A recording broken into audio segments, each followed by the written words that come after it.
So it's good to see everybody. I know people will start to stream in. It is our second to last class in person here.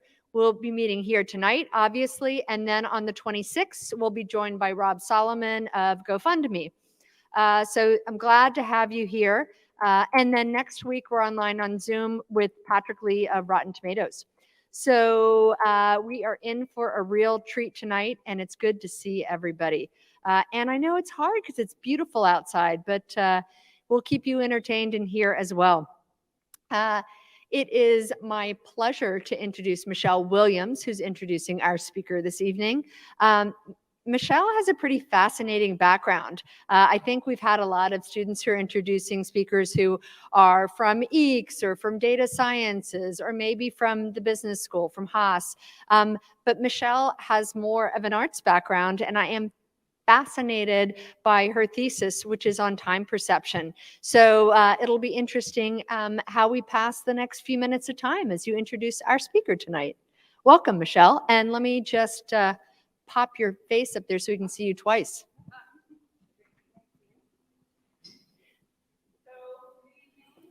Michelle, you may not be on, maybe. Is it on?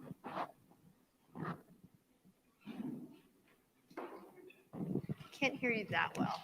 And if not, I'll see if we can. Yeah, right there. Michelle. That's much better. Good evening, everyone. I'm Michelle Williams. I am not the Michelle Williams, the actress, or Michelle Williams, the singer. So I have a famous name. And I am a fourth-year transfer student in interdisciplinary studies field. And I am studying time perception. And I was very excited to be in this course and hear some amazing speakers. And also, with the passage of time, it's like, oh my gosh, I get to introduce a speaker. And the time has gone by, like the whole day I was thinking about this. I'm really curious to hear what you have to say in your journey. And some amazing things. I don't know if you were able to read just a little bit of the timeline. But I think that we're going to be in for a treat and find out more about ESO Ventures and more about the journey, which includes UC Berkeley, including Morgan Stanley, your stint there, and also Teach Bar, which I was amazed to find out about the founder. Apple meets Starbucks. I thought that was really curious. So it's my pleasure to introduce tonight Benjamin Wanzo.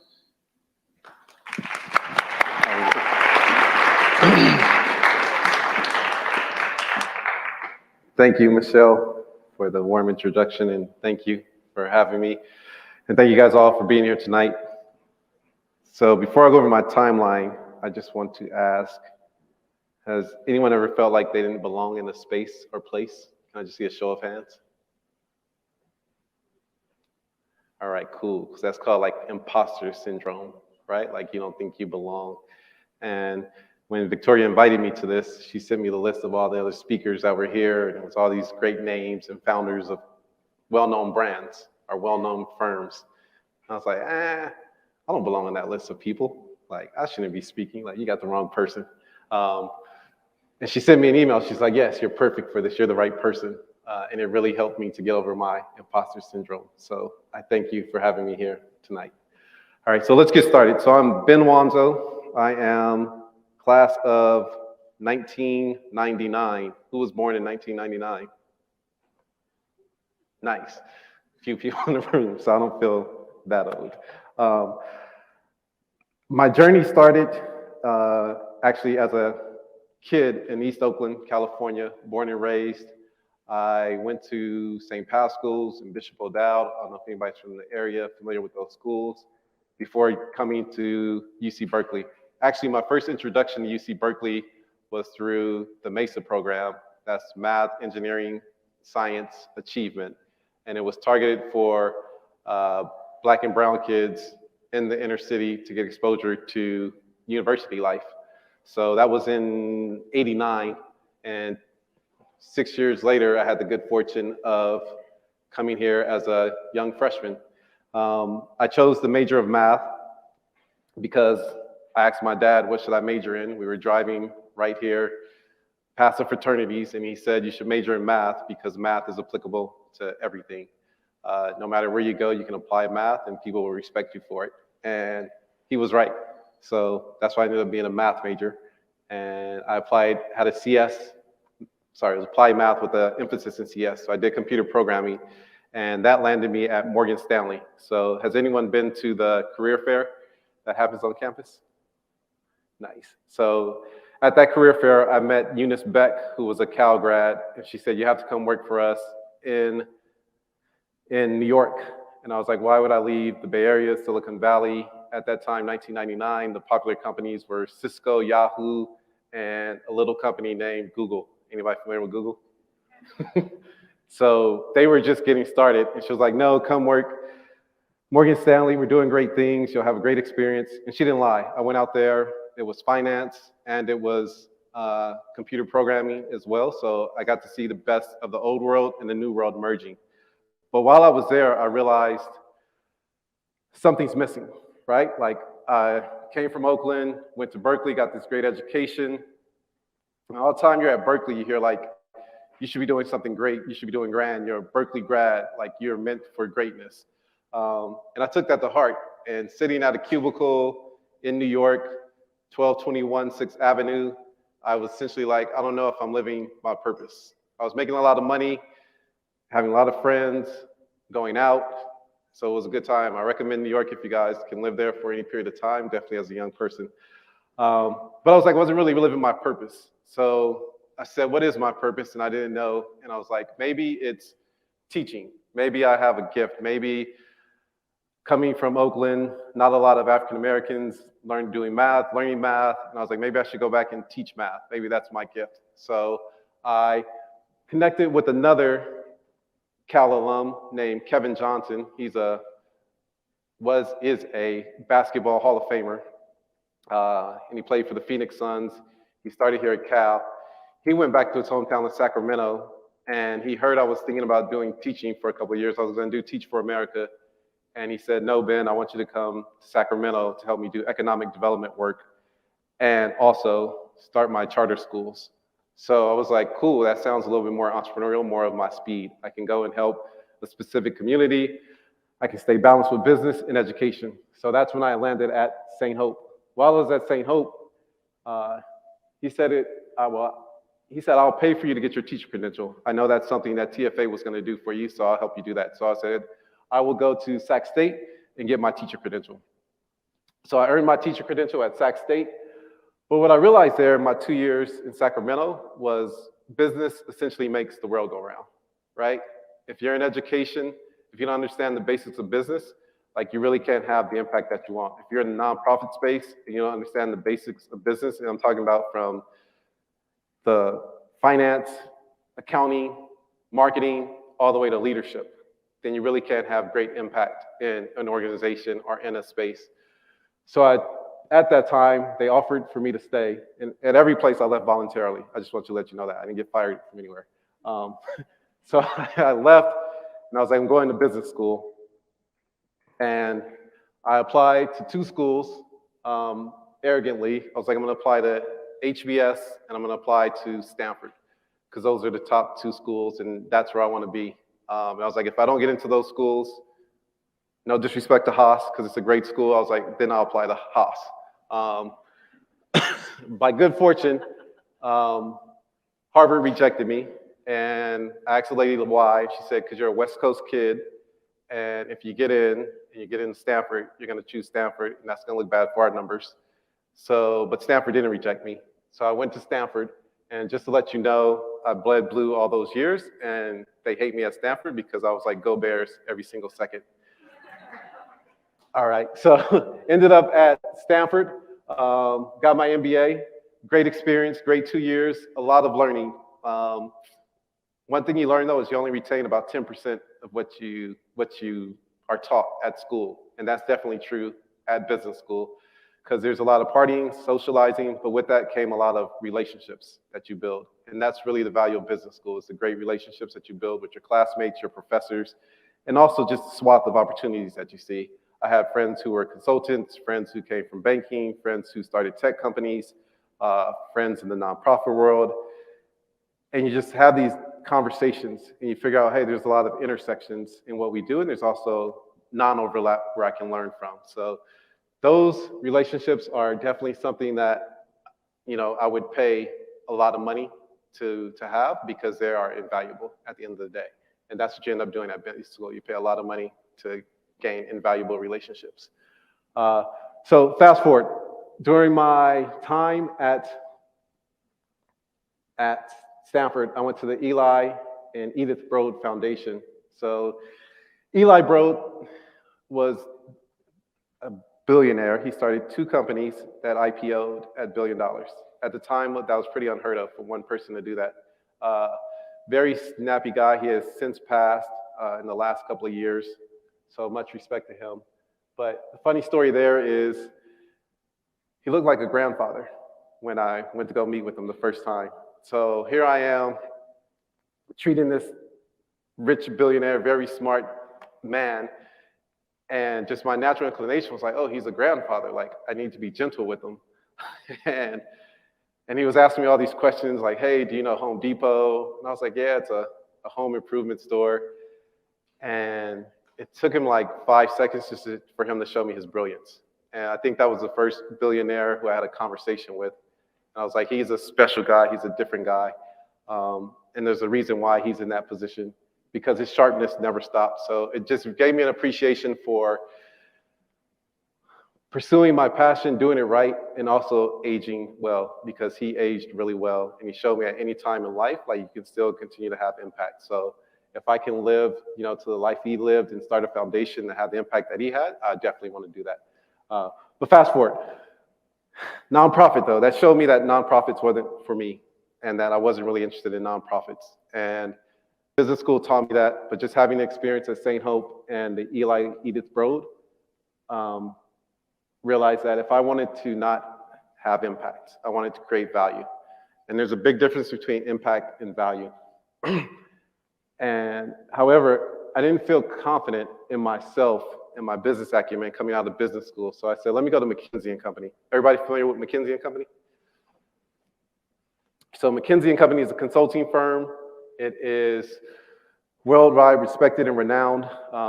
I was able to do consulting jobs in 3 different countries, all across the US, all types of firms, from high-tech firms to defense firms to retail toy store firms. It was a great experience, and just in terms of honing my business acumen. Made a lot of money, again, had a lot of impact, which is not true, because only about 50% of what we recommend gets implemented. So but again, you're in a place where you're questioning, like, am I living my purpose, right? I'm helping a lot of companies, I'm making good money, but am I living my purpose? So that took me to really some self-exploration, where I walked into my partner's office and I said, hey, I need to leave. I need to get out of this place. And he was like, why? And I was like, I want to be an entrepreneur. And he was like, that's great, but what about the money? What about other life goals? And I was like, well, I don't have any family. I'm a single man.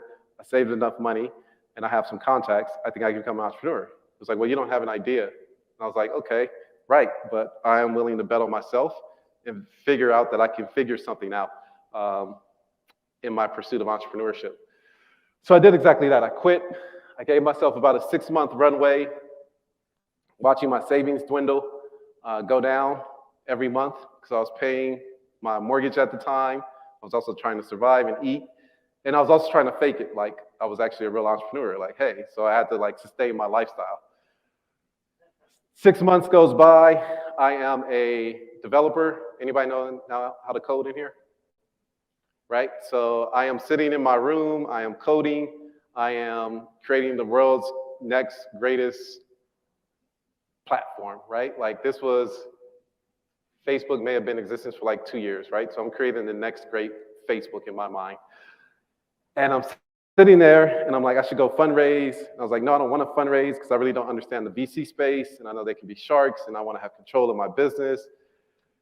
And just having all these conversations in my head, and time is just ticking, where it's like, okay, But I get to this great product at the end, and I realize, whoa, I just created this great product.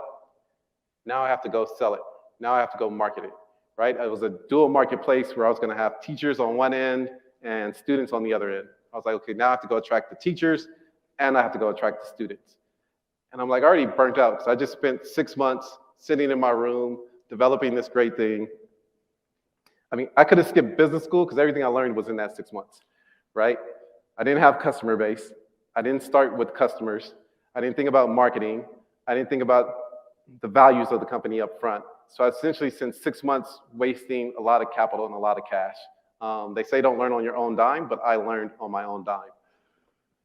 However, I kind of found something in that, which is, okay, I want to connect teachers to learners. I was reading the newspaper. Anybody know what a newspaper is? So newspaper, I got it delivered still to my house, and I saw an article, and it said, actually an ad, and it said in a mall called Bayfair Mall, which is in San Leandro, 2 cities over, we will give you, do your tenant improvements, and we'll give you $25,000 if you bring us a good retail idea.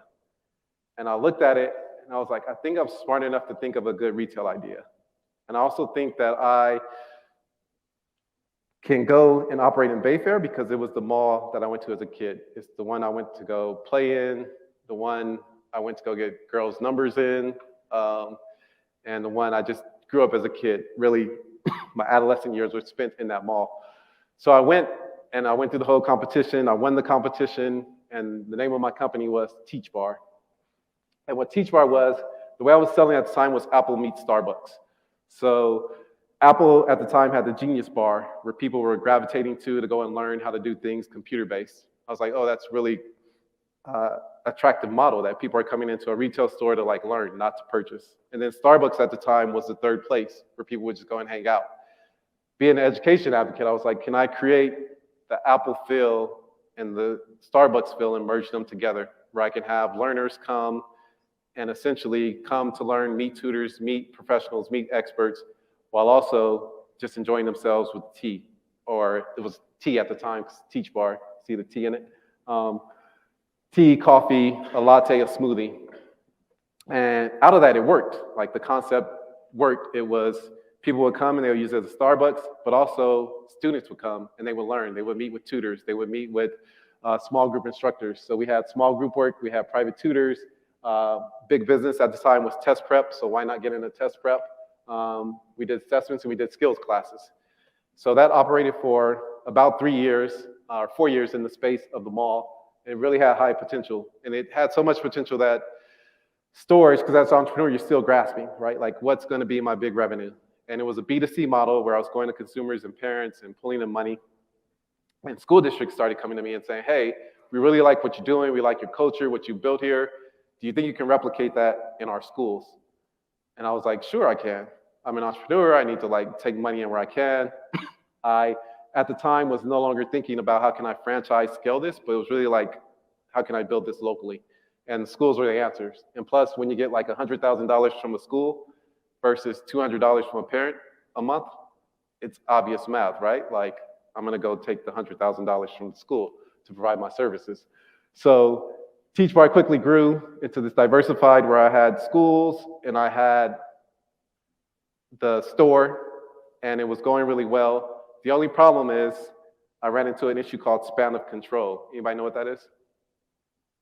So span of control is when you are the lone manager and you have like 35 people reporting to you, right?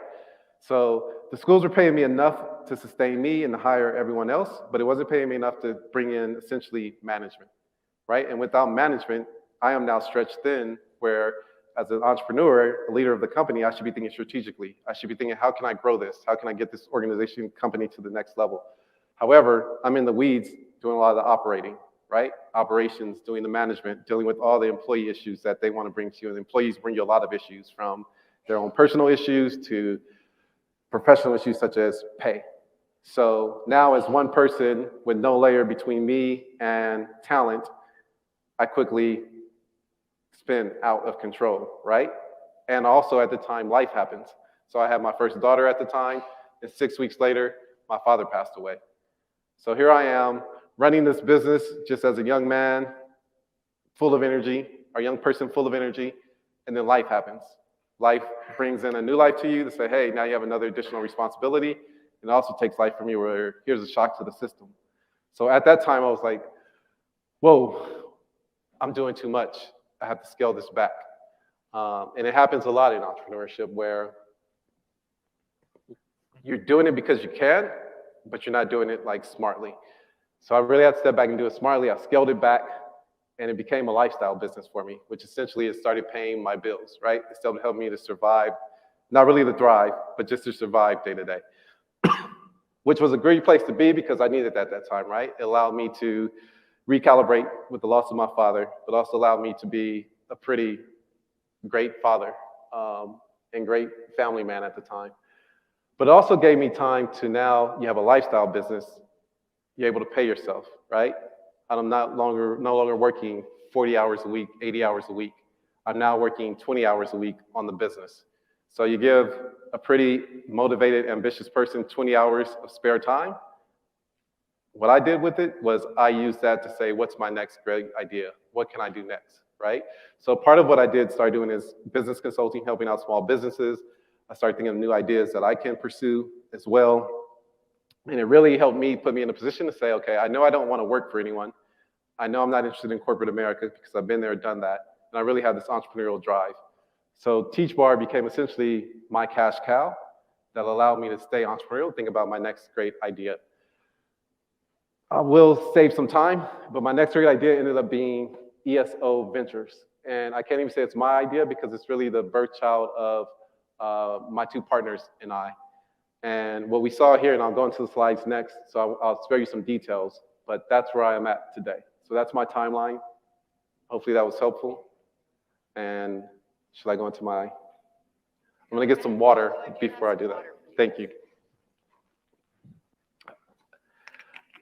I guess I'd also, you're such a good teacher and you're asking questions. So if you all have questions that you think of, as if that's okay, as Ben is talking, we've got the mics here, and Abigail and Michelle, maybe if someone has their hand raised, you can give them a mic just to make it a little bit more interactive. Yes. Let's make it more interactive. How about that? All right, so let's go. ESO Ventures. So Cal, so thank you again for having me. I'll skip this slide. All right, so people, tell me, what is the California dream? Where are the mics? Pass the mics. Yes, sir. Or yell.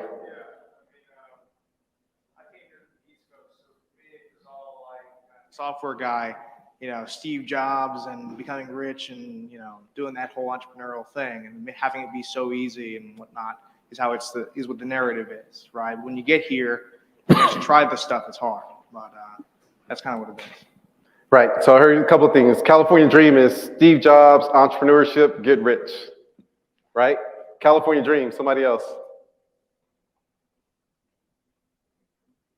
Got an answer? Right there in the fleece. Did you have an answer? How many people have fleece on? Oh, sorry. California dream.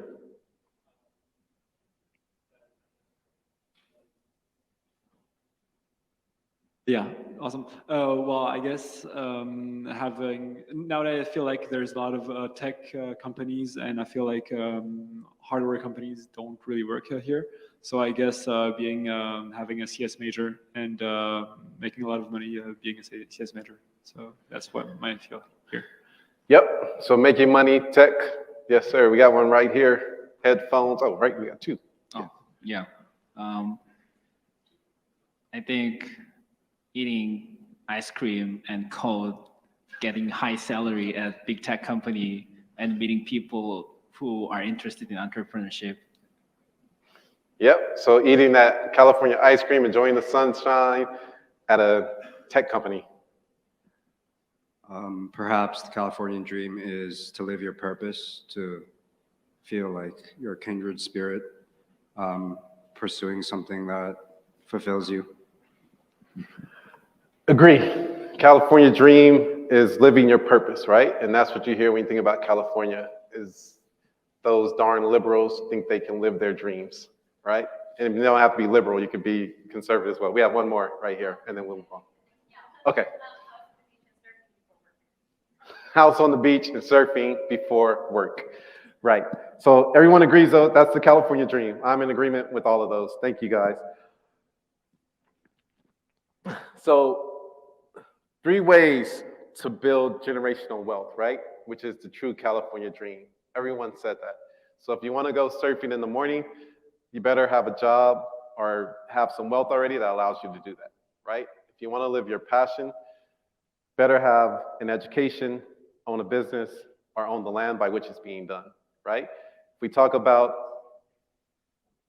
the Larry Pages of the world, the Steve Jobs of the world, the Eli Bros of the world, right?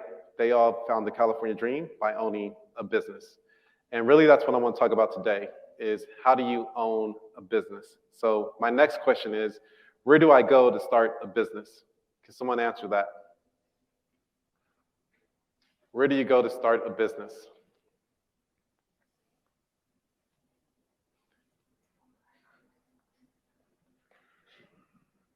You go to problems. Where? To problems. To problems? Okay. Yep. Right behind you. Oh, right here. Go ahead. ca.gov and sign up for a company. Yep. So you go to ca.gov, you sign up for your company, you get your SOS number and your EIN. Yes. Delaware. Right. So you go to Delaware, you incorporate, right? But so those are steps. So let me ask you, how do you start a business though? Like literally, where do you go? So yes, I can go to ca.gov, get my SOS. I can go to Delaware, get my SOS from Delaware, right? I can go figure out what my problem is.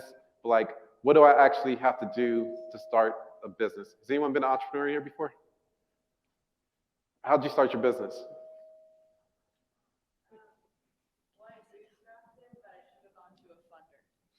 Okay, so you bootstrapped it, but you should have gone to a funder, right? All right, how'd you start your business? You bootstrapped it, right? And you probably could have gone to a funder, you could have gone to an accelerator. There's Skydeck on UC Berkeley's campus, right? Yes. Talk to people to see if there is a demand for it. Yep, so you have to talk to people to see if there's demand for it. That is 100% correct, right? So there's all these resources that you have to go through before. And before I go to my next slide, let me tell you a story about how I got into UC Berkeley. So 1995, there was, I'm gonna say that story, hold on a second. Everybody, tell me what these maps are. Anyone knows? Does anyone know what these maps are? Yes, you just yell it out. Redlining maps. What are redlining maps?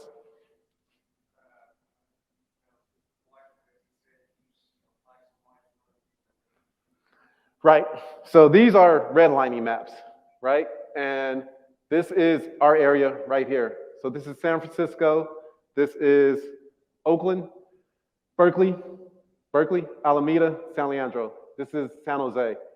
The areas in the red is where they said that's where we'll sell property to African Americans and people of color.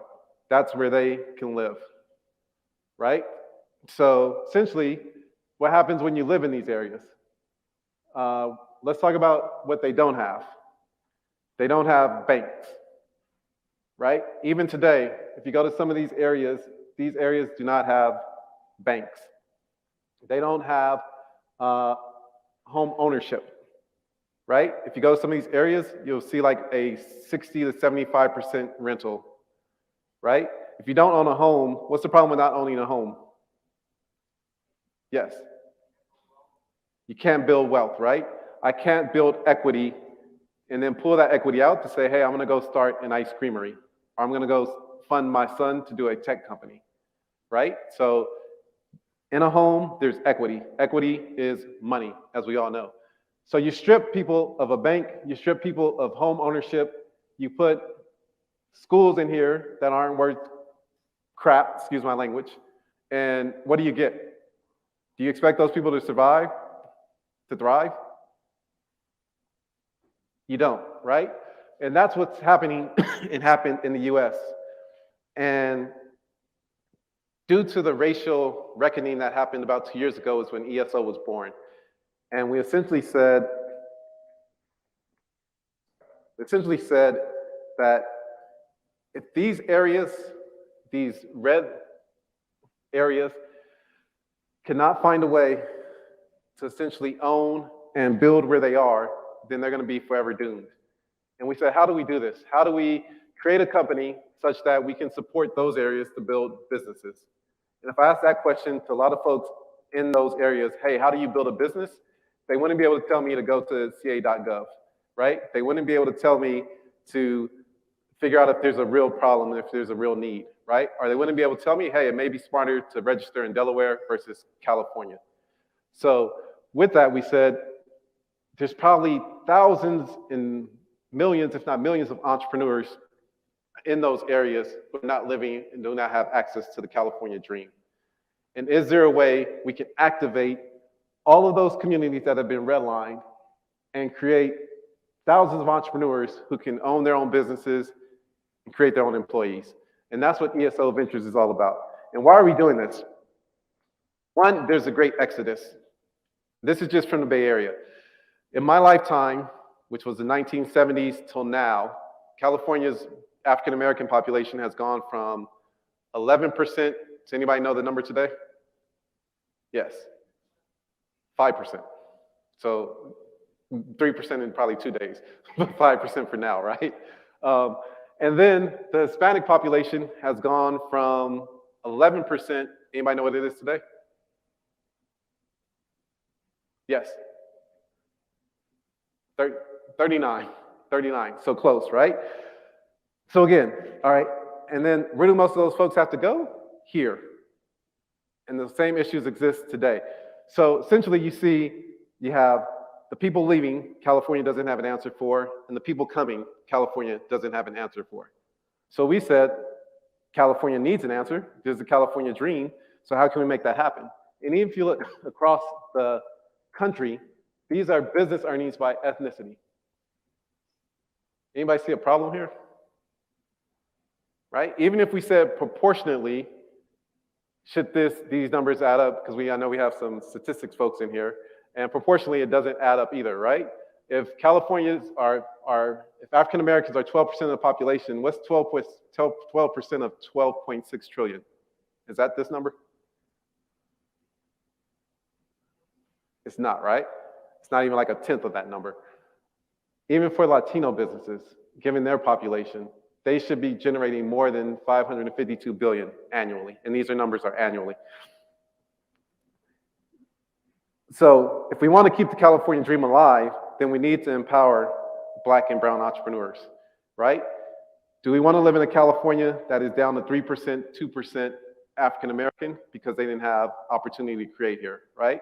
Or do we want to live in a California that is 40% and growing Latino, but they also don't have opportunity to thrive here?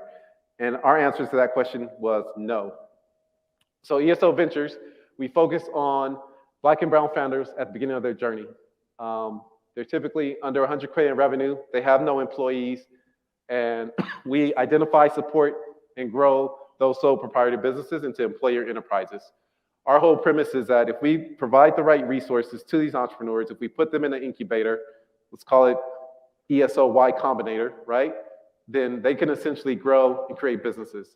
And I want to stop right there because every good company should start with a niche. Everybody understand that? Right? Like if you just say, hey, I'm going to serve the whole market, you're probably going to miss the opportunity. So as you're thinking about your entrepreneurship companies, think about who is my niche, who's my market. And while ESO wants to solve this problem for everyone, our initial niche is Black and brown because it's a huge problem in California as we just laid out. And it's also a national problem. But we take this to Virginia, there are redline communities, and those redline communities are not African American. Those redline communities are white communities, and they still need an ESO solution, okay? So this is just not a Black and brown problem. This is a universal problem. It's actually a global problem as well. Let me just introduce my founding team because I don't want to take credit for all of the work. That is Martha Hernandez, and that's Alfredo Matthew, and that's me in the middle. That's a smaller image of me, so it looks a little bit more better than the one that's really large. And we have a growing team. One of our partners, our new partners, not partners, but whatever you want to call yourself, is Sabrina. She is a Cal graduate as well, and she's also an entrepreneur. She started Town Kitchen. What year was that? 2015. When did you graduate Cal? 2006. So 9 years later, she lived her entrepreneurial dreams out of Cal, and she's now a part of Team ESO. The reason why I put this up here is because we didn't know what the heck to do, right? The origin story of ESO is a council member whose brother I went to Cal with. I'm going to keep making the Cal connections. He came to me and he was like, hey, I need to do something for my community. I said, go talk to Alfredo because he is starting a small business something. I didn't know what he was starting at the time. Turns out they had a great conversation and they said there's money through Merit College to help do a pitch competition. Anybody know the problem with pitch competitions? All right, anyone? Anybody got issues with pitch competitions? Who loves pitch competitions? Raise your hand. You love them?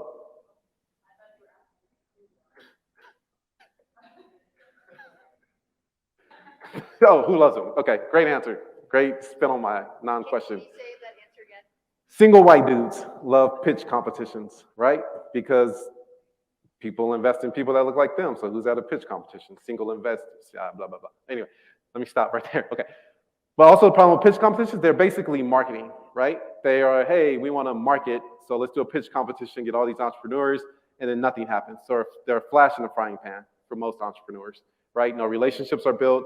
There's no continuity in programming. So they said, let's do a pitch competition. Alfredo said, no, pitch competitions don't do anything because he was running Nifty at the time. Or he just left Nifty. He was like, we need to do something greater for this community if it's going to have real impact. So we started brainstorming, and it took us months, 6 months to figure out what the answer is, right? This wasn't just an overnight thing. It was us really thinking hard and critical about how can we make this and operationalize this. And that's what happens sometimes as entrepreneurs, right? You have to, one, find your audience, get to know your audience, and figure out what the right solution is for that audience. You can't just say, I'm going to do this for this audience without getting their input, okay? And I call it the difference between sympathy and empathy. Sympathy is, look at that poor kid over there, how can I help them, right? Or look at that person over there, I want to help them. But you don't go over there and talk to them, you don't get to know them. Empathy is, hey, I'm gonna go spend a day in the life in that person's shoes and really understand how I can add value to their life. So we really took an empathetic approach to go talk to entrepreneurs and figure out, if you were trying to build a business, what services do you need? And out of that, we developed this concept, which is confidence, competence, and capital.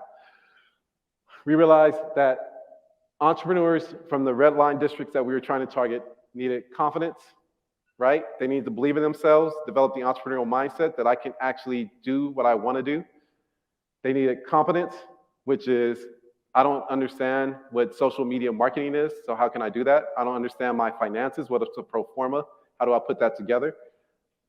And they needed capital, right? Because if we just gave them these first two, then essentially we're creating dreamers. We're no greater than the pitch competition, right? We're going to give you the confidence. We're going to show you how to do it. But most businesses require capital. Even if you're bootstrapping, at some point it requires capital. And what we learned from entrepreneurs is these three things will help us build sustainable employer-based enterprises. Can you guys relate to these three things?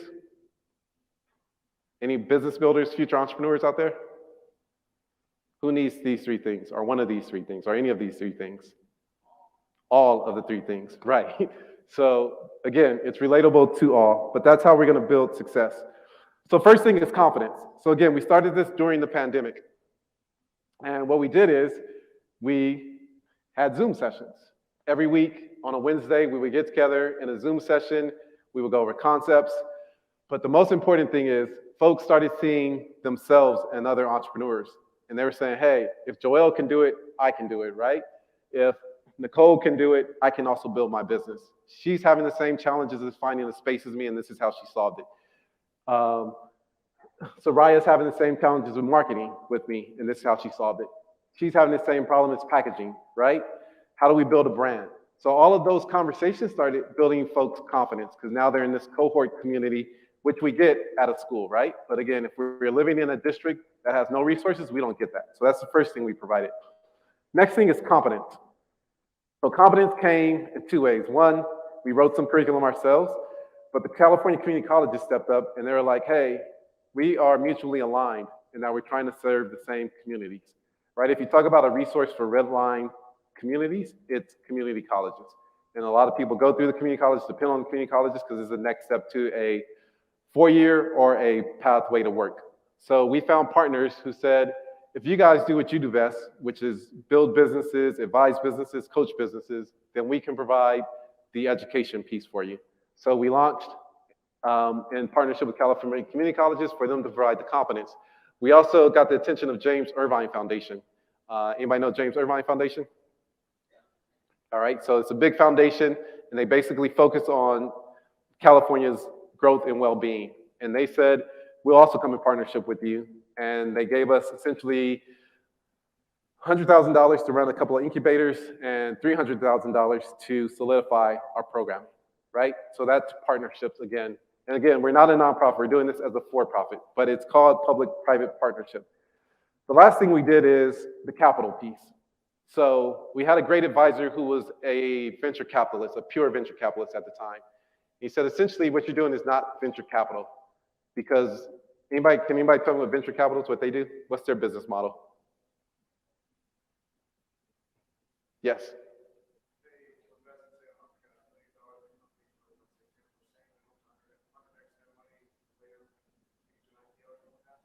Right.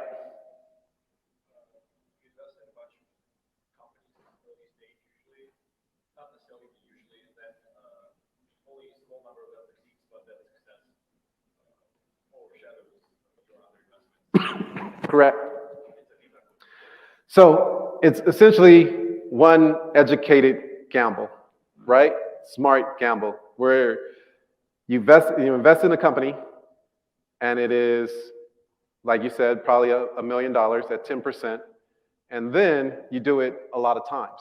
You do it 20 times, and you're hoping one of those companies gives you said 100x? All right, so let's say 100x, right? So now, I just invested in Google. Google returned 100x, but I also invested in all these dogs, but I don't care about the dogs because I got my money back and my investors got their money back through a Google, right? Or a Facebook investment. And our VC advisor was like, you guys are not creating a VC company because none of these companies that you're investing in, or not all of them, but most of them are not going to give you a 100x return, right? They're not going to give you a 10x return. So essentially, you should write legislation because the state of California should be paying and investing in these businesses, and you get your return from your business. So with that advice, I actually wrote the Capital and the Community Fund. And this is another entrepreneurship lesson, right? So I wrote the fund right here. And then this guy, Alfredo, who I already introduced you to, he is a networker, and he is a business development guy. So I wrote it, right? My skill set, again, I already told you I failed my first company because I didn't want to get out and do sales and marketing, right? Realizing that I needed complementary skills, this guy has the complementary skills. He wants to go and do all the sales and marketing. So he shopped it around to all these different states. Next thing is another guy from Cal, Eric Kasher, who's a well-respected attorney in the Bay. We played basketball at the RSF together. And he has done many campaigns. I called him, I said, hey, we wrote this legislation. My friend is shopping it. My partner's shopping it. We don't know how to get traction. He advised, hey, you have to get in front of the legislators, the Black and Latino caucus. So we gave Martha that news. And Martha, who's our third partner, was like, I know the person. She got in front of the right person. And lo and behold, our Hail Mary became a reality. And the state gave us $8 million to invest in companies from Black and brown businesses, right? And not even Black and brown investors, just businesses from underinvested communities. We are now in line to get 5 times that amount of money because what we're doing is working. All right, and this is all through teamwork, number one, having the right partners, having the right complementary skill sets, but also just believing, right? And figuring out, we want to get this done, how do we get it done? And that's what entrepreneurship is about. We heard our customers say, we need capital, we figured out how to get the capital, and we execute it. All right, so keep your customer in mind, stay passionate about what you're doing, execute, and if you don't have a skill set, go find somebody you can partner with that complementary skill set. Make sense? All right, so we got the confidence, competence, and capital. So potential impact. So like I told you before, this is a big problem. It's not a little problem, right? Sole proprietors. There are 3.4 million sole proprietors in California. 1 million of those are Black and Latino. So more than a quarter or a third, what's that? A quarter, let's call it a quarter, are sole proprietors, right? And that goes across the United States. Sole proprietors to sole proprietors in the US. Do you know what percentage of Black and Latino businesses are sole proprietors? Can anybody tell me? Just take a guess. So we know what percent they are of the total, but then within that, how many of all Black businesses are sole proprietors? Yes. I guess approximately 23%. 23%. All right. 25%. Let's go higher. Somebody throw out another number. Just entertain me. 85. You went all the way up, but go higher. Anybody want to go higher, please? 90. Right. So on average, 90% of Black and Latino businesses are sole proprietors. All right? Again, we did the numbers, we did the math. If we can help 15% of those in the state of California and 15% across the United States become become employee-based enterprises, then that raises over $1 trillion in annual revenue. 15%, right? And what we heard from those sole proprietors is, if you give us the 3 C's that you talked about earlier, we can make this happen. We don't want to be sole proprietors. We don't want to make $20,000 a year. We want entrepreneurship to be worthwhile. So that is our mission, and that is our potential impact in what we're doing, is saying, hey, you have a passion, you have an interest, you have invested a lot of time in this. Let us help you make it so 1, you can scale, and 2, you can hire folks. All right? Moving on. So this is just the entrepreneurial ecosystem. I asked you earlier, how do you start a business? We went one direction. This is another direction, right? You can go to school, Berkeley. They're going to get you into an entrepreneurship course. They have Skydeck.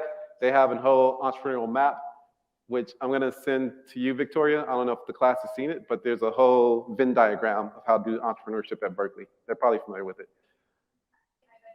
You bet not? Okay, so I'll send that. It's fantastic for anyone who wants to be an entrepreneur at Berkeley. You have private companies who will do it. You have VCs, angels, right? You have philanthropy who's interested in it. You have SBDCs, chambers, associates, banks, government, nonprofits. But what you don't have is anyone who's helping the individuals I've talked about today. And that's what ESO is going to be. In partnership with our community colleges and partner with the state of California, again, all as a for-profit company, we're going to create that public-private partnership so that anyone can answer the question. When you ask the question, anyone can answer it. Where do I start my business? They're going to say, we're going to ESO. And that is our goal, and that's our intent. And again, starting with Black and Brown, expanding from there. Starting with underinvested communities, expanding from there. So hopefully one day ESO will be a household name, and when you guys have your children, you'll be like, hey, go to ESO. They'll help you get it started. All right? Let's hear from one of these entrepreneurs. So I'll tell you her background after you hear from her. My name is Patricia Ellis, and I am the owner of Weekend Mobile Notary in Oakland, California. I started Weekend Mobile Notary in East Oakland because I was unable to find an open mobile notary. I had to take action, so I created Weekend Mobile Notary. Our 2021 goal is to launch a national on-demand app platform to provide real-time, door-to-door appointments in all 52 states to serve over 32 million businesses Our service saves customers time and offers convenience for customers booking at their location. You can book by phone, text, or social media outlets. I invite you to like and follow Weekend Mobile Notary on Instagram and Facebook for updates. Ask Siri to find Weekend Mobile Notary to book your next mobile notary appointment. Hey Siri, find Weekend Mobile Notary. All right. So that was one of our entrepreneurs.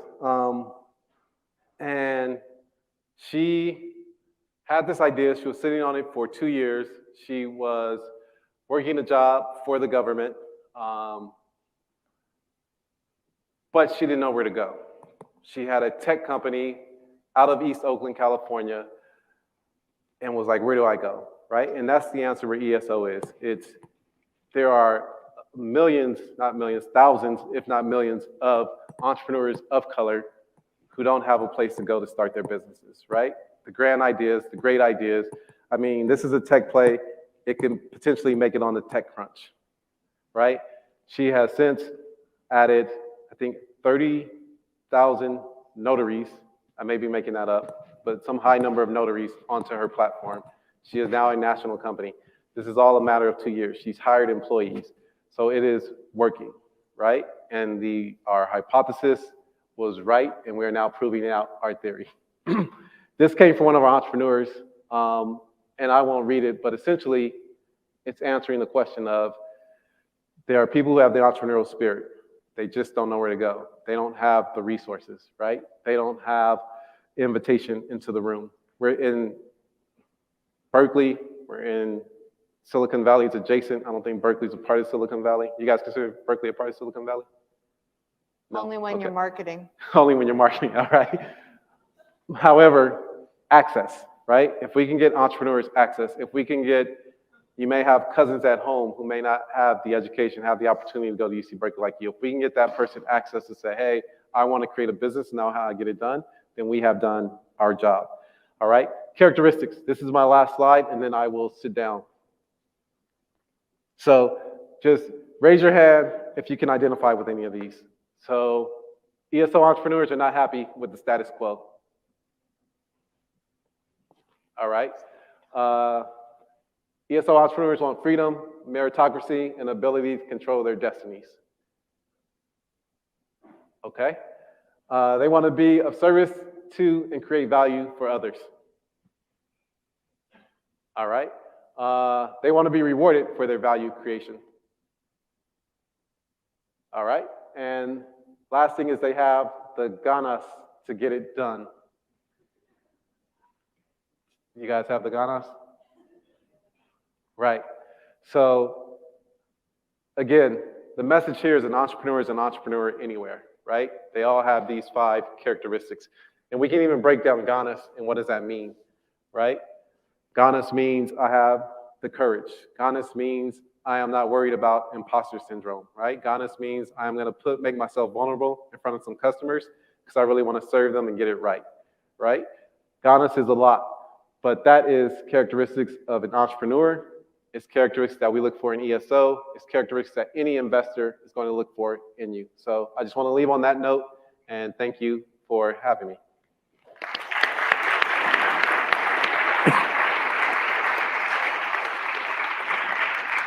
Ben, I think I'm just going to put it right out to student questions.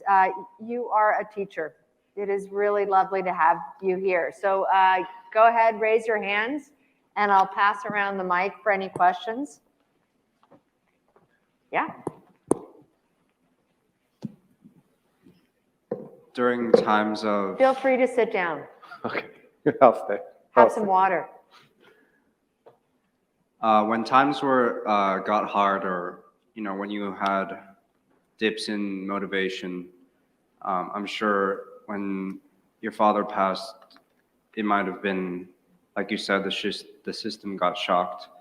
In your personal experience, how did you pick yourself back up and continue to push? Great question, and I get that question often, and often related back to faith. And my faith, particularly, I'm a Christian, so I believe a lot in prayer, a lot in I would say not really meditation, but just inner peace. So it's seeking that inner peace, right? And it could be my father dying. It could be seeing him go in my bank account, go from 6 figures to 0, right? Even negative. I've been there a couple of times on my entrepreneurial journey, and it's a belief in self and a higher being that like I have a purpose and I can continue to pursue it. And each time so far, it's proven correct, but I have to give it up to faith.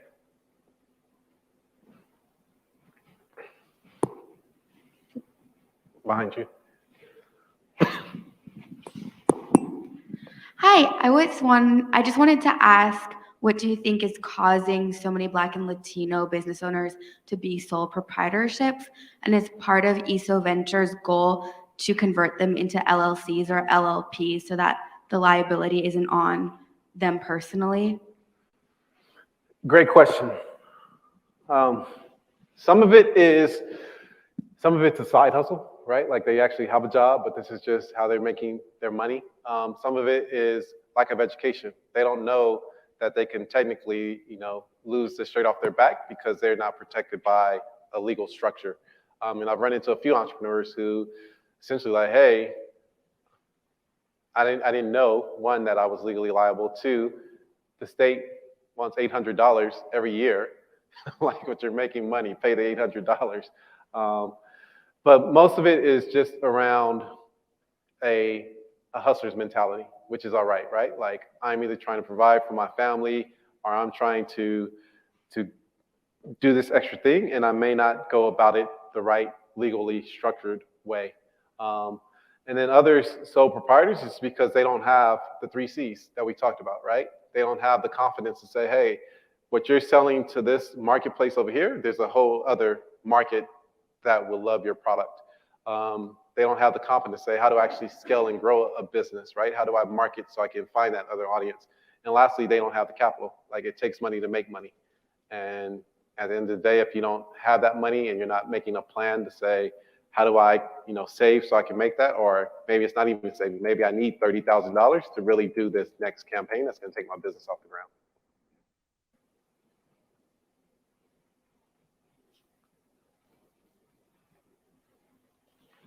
While you all are thinking, I'm happy to do a quick lightning round with you.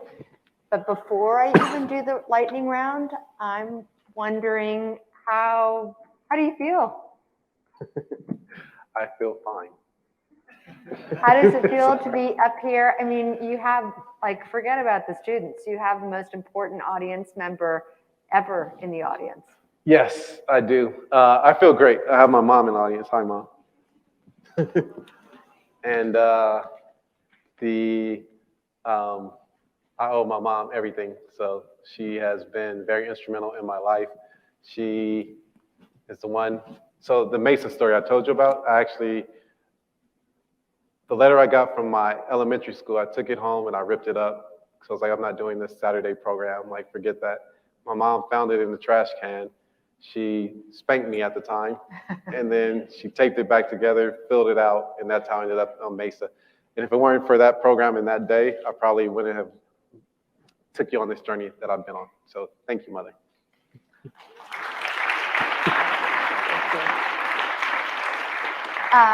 Before I do a lightning round, though, we did have some questions from students, and I thought it might be interesting to go through some of those. So here I have so if you recognize this question, raise your hand if you want to ask it. Could you please tell us about your experience when you decided to leave McKinsey? Yeah, so when I decided to leave McKinsey, it was hair-raising. Leaving, so a couple things I was leaving. One, I was leaving some pretty smart folks, right? It's good to be around smart, motivated people because you learn a lot. So I was leaving that network on a day-to-day basis. I was leaving, I think it was the most money I was probably making in my life at that time. I was leaving that behind, right? And then I was also just leaving security and stability for chasing a dream. And I was literally chasing a dream because I didn't have a business concept that I was 100% gung-ho about. I was like, I'm gonna go figure this out. So I was really betting on myself. So again, it's one of those areas where like you rely on faith again, right? Like, I believe this is my purpose. I believe this is my intent, and I am going to go live it. And that's part of the California dream, is living your purpose. So it was just California dreaming at the time. So you had an incredible amount of confidence in order to do that. I am curious whether anybody in your family has been an entrepreneur. All entrepreneurial spirit, I think my grandfather was the entrepreneurial that I looked towards. He owned a wrecking yard. Anybody know what a wrecking yard is? So basically when cars, anything gets crushed, like he owned that. But he lived the California dream. I mean, he was a cowboy. He owned horses. He had a motorcycle that he would ride. And he was a good family man. So he owned his business and like sort of controlled his own destiny. And I think that always appealed to me, that cavalier spirit that he had. That's great. You know, I went to UVA, so when you say cavalier spirit, it makes me very happy. Kinshan G asks, are you here, by the way? And do you want to ask yourself? All right. What is the most interesting thing you think has happened to you at work? And I'm actually, if you can give us an example of something that happened on the East Coast and on the West Coast, that would be fun. The most interesting happened to me at work was, oh man, this is like a movie. So I was scripting, coding at Morgan Stanley, and we needed this huge analysis to figure out what positions we could take on certain stocks. And it was my job. It was like Friday, 5 o'clock, and the code that I was writing was not working. And like I kept running it, kept iterating, and then my boss came and was like, hey, I need those numbers. And he was standing over me, or she was standing over me. And like magic, I hit the return and it worked. And I was like, woo. But I was like sweating. She was like, why are you so nervous? Like I was like, my hands were shaking, typing. I was young then, so I was fresh out of Cal, probably 23. And just by God's grace, like that thing worked for me, because the 50 times I did it before, it did not work. So that is the most interesting on the East Coast. On the West Coast, most interesting thing that's happened to me is, oh man, I can tell you some horror stories. You want to hear some horror stories? Yeah, we absolutely do. All right. So one horror story is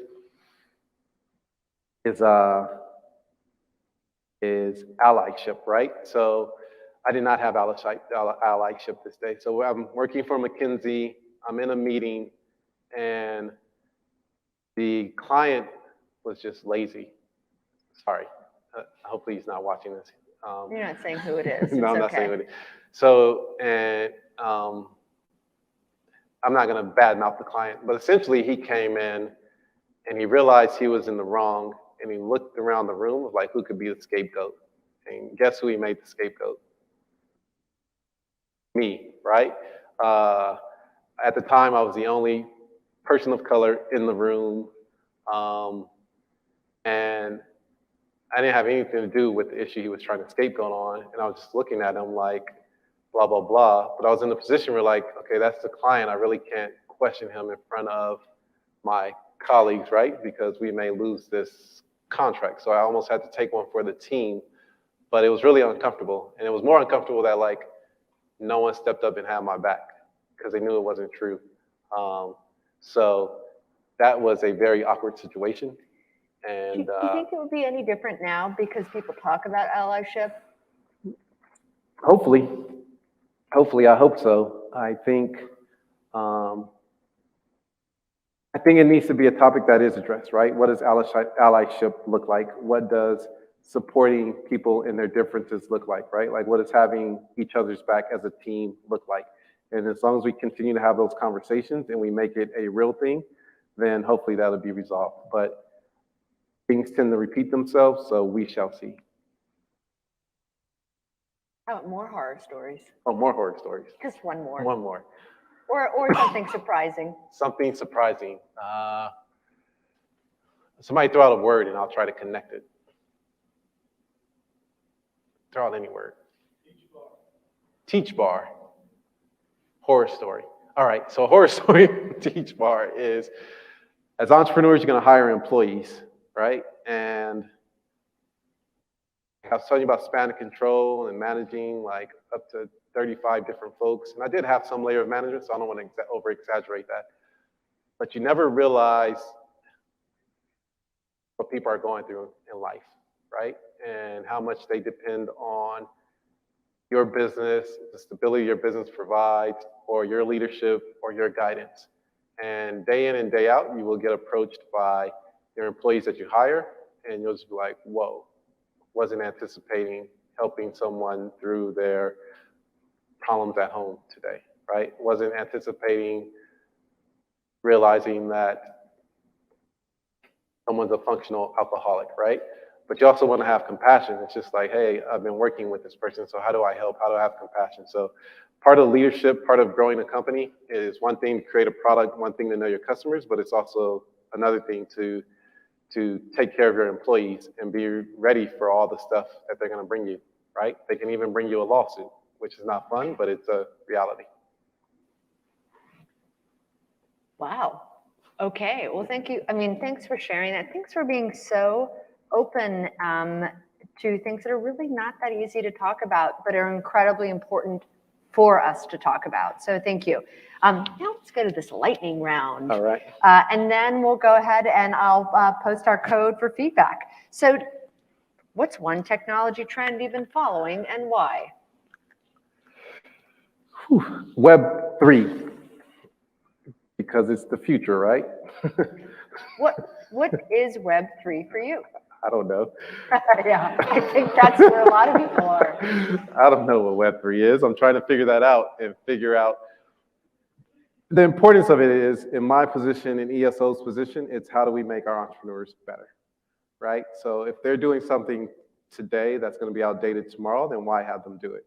So as leaders of the company, leaders of these future entrepreneurs, we have to be forward thinking. We have to be future forward thinking to say, how is the world changing and how can we take advantage of that today? I should have asked you this earlier, but we've been asking people who are Cal grads what dorm you're in first year.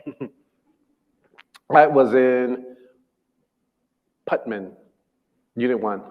Anybody in Unit 1? So what does that mean? I still have not figured out. Everybody's like, oh, right. So there's 3 units. There may be more now. How many units are there now? 3, right? So you got Unit 3, which is on Telegraph, Channing, and anyway, it's on Channing. Then you have Unit 1, which is on Channing as well, and Channing and College. Yep, right there. And then you have another unit, which is Unit 2, which is, at the time, we called that I won't use the word, but it was the broken down one. So Unit 1, Unit 1, Unit 2, Unit 2, Unit 3. And so what does it mean when you're at Unit 1? Are those the entrepreneurs? I don't know. No, but there was so I stayed on the Afro floor. And so the Afro floor is the African-American floor. This was back in 1995. And that essentially, so 3 things got me through Cal. And they're all programs that I think the Afro floor still exists, but the Afro floor got me through Cal. 1, because I'm out here, 1 of 300, right? Like, can I count the number of Black people? You're still 1? Yeah, on one hand. On one hand, right. So you're 1 of many, right? And there's a lot of what they call microaggressions. We didn't know that word back then, that take place, and you're just drained at the end of the day. Because 1, you're trying to survive in an environment, but you're also dealing with microaggressions. So when I went back to the Afro floor, it just felt like I was going back home, and I could restore myself because I was around folks who weren't doing these microaggressions, right? Unbeknownst to themselves. And no one's a bad person. It's just that's how we get to know each other in diverse places. But sometimes it wears. So going back to the Afro floor gave me peace of mind. Another thing that helped was PDP. And PDP at the time, I don't know if it's still in existence, but essentially it was where minority engineering, math, computer science students can go to get help. And I was going to tell this story earlier, but I stopped. And it's why I believe in ESO Ventures, because without PDP, without the AfroFloor, without support systems to help, you know, a young Black person navigate their way through a predominantly white environment, then I would have been lost, and I probably would have dropped out of Cal. So I'm a huge proponent of ESO because it's the same thing, right? Like, you look at those redlining districts, it's still folks trying to navigate a predominantly white world, and folks need help doing that. And I am a testament of that, and my Cal experience is as well. Favorite class or professor? Favorite professor is Professor Dimmel. Is he still here? Anybody know Professor Dimmel? He's still here? Familiar. All right, yes. So he is my favorite professor because I think he was the first B- or C that I received at Cal. I took his class 3 times. So first one was discrete mathematics. Anybody take discrete mathematics? Yep. So that one almost failed it. And then I took linear programming with him. And then I took like one of the 170 series, CS 170. They still have that? All right. So took those classes, 3, and then I ended up doing a research project with him. So I earned his respect in my endurance through all of his classes, my endurance and success. And yeah, so that's my favorite professor. What do you counsel? Do a new venture now or wait? Do it now, for sure. I mean, that's what entrepreneurship is. It's like, just jump into it, figure it out with your customer in mind, design with your customer, but there's no need to wait. I mean, the advantages of waiting, and when I think waiting, I'm thinking about going to get a job, right? Like, go work at Google, go work at Facebook, go work in New York. But there's no real advantage. Just if you believe in yourself, you believe in your product, then go make it happen. If you need help making it happen, come talk to ESO. Well, actually, that is a good question. What prereqs do you need to have to talk to ESO? So that's the beauty of ESO, is we designed our model to be accessible to anyone. So, and we have that. We have folks with high school degrees come through ESO. We have folks who have master's degrees come through ESO, because we just want an open, inclusive system that says, as long as you are an entrepreneur driven to add value to your community, driven to hire, then we will support you and we will work with you and we will fund you. What's on your nightstand now to read, or podcast to listen to, or teed up on your, to watch? What am I reading? If I'm being honest, I haven't managed someone. I'm being vulnerable right now. I haven't managed someone in 5 years. And hi, Sabrina. I am not going to manage Sabrina, but Sabrina is kind of my direct report if you look at the whole org chart. And I said I really want to be a great resource to Sabrina. So I picked up an old school book called The 1 Minute Manager. just to pick up some skills. So that is what's on my nightstand right now. You are an incredibly thoughtful individual. And I'm wondering if you can leave us with a thought or a story or a quote to kind of inspire. A quote. What's a good quote? What's a go-to quote? I don't have a go-to quote, so I'll just speak from the heart if you guys don't mind. So I appreciate all of you guys being here tonight, listening to me. Hopefully you got some value out of it. But I just want to encourage you all to pursue your dreams at the end of the day. Like, if you came to California from New York to be an entrepreneur, then make it happen, right? And don't let anyone tell you no, right? The market will dictate if you have a solution. So let the market dictate it. But that means you have to be passionate about it. You have to be smart about it. You have to be a good steward of your time, your resources to make it happen. But if you have entrepreneurial dreams, then why not, right? I want to see you guys all successful one day as entrepreneurs.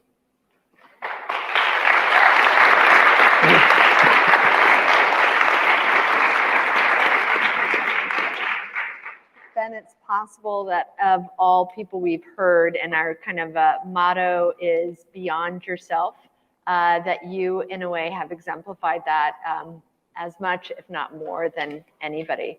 And on that note, I would share our, hopefully I can still do this, our code for today. ESO Impact, capital E, capital S, capital O, and you have made an incredible impact.